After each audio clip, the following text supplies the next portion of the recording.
उम्मती के लिए उम्र भर अल्लाह अल्लाह अश्क अपना बहाए नबी सल्लल्लाहु अलैहि वसल्लम। उम्मती के लिए उम्मती के लिए उम्मती के लिए दिनों समाज से खेलने वाली बात आज मेरे इस फहरिस्त के अंदर मौजूद है और वो है मुकालमा। यह नाम सुनते ही आपके चेहरे की रौनक लौट आई और यकीनन लौट आनी भी चाहिए।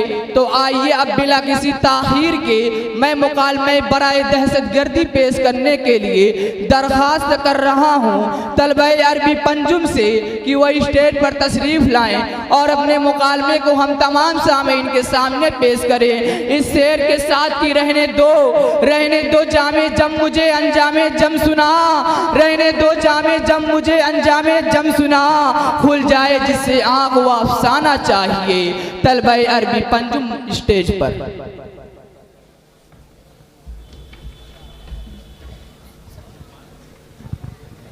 अस्सलामु अलैकुम वरहमतुल्लाहि वबरकातुहू। वालेकुम अस्सलाम व रहमतुल्लाहि व बरकातुहू। क्या बात है अलकमा भाई, आज इतने मायूस क्यों नजर आ रहे हो? क्या बताऊं, अब तो कुछ कहने में भी शर्म आती है। ऐसी भी क्या बात है, जरा मुझे भी बतलाओ। आजकल तुम बड़े शर्मीले हो गए हो।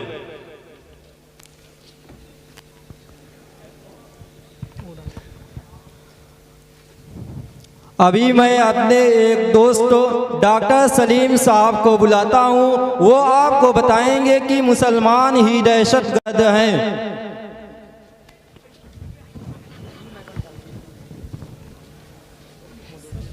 मेरे दोस्त, बात तो कुछ भी नहीं, सिर्फ माजरा यह है कि आज से पहले जब भी किसी मुसलमान को दहशतगर्द कहते सुना तो गुस्से से मेरे जिस्म के सारे आज़ा हरकत करने लगते थे और दिल चाहता कि मैं इसकी ज़ुबान खींच लूं।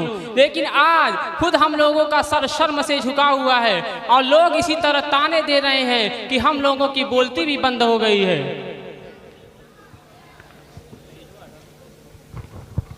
क्या हुआ भाई, क्यों इस कदर गर्म हो रहे हो? इसमें गर्म होने की क्या बात है? मेरी समझ में ये बात नहीं आती कि जो लोग अपने आप को मुसलमान कहते हैं और इंसान दोस्ती का नारा लगाते फिरते हैं, उनको कैसे जुर्रत हो गई को इस्लाम के सारे अहकामात को बालाए ताक रखकर फितने फसाद मचाते फिरे। आखिर उनको ये सब करने में शर्म क्यों नहीं आती? और अगर उनको यही करना है तो वो अपने आप को मुसलमान क्यों कहते हैं? जरा अकल से काम लो, जज्बात में मत आओ। मैं अभी मुफ्ती साहब को बुलाता हूँ, वो आपको दहशतगर्दी का सही मफहूम बताएंगे। जी डॉक्टर सलीम बिल्कुल सही कह रहे हैं।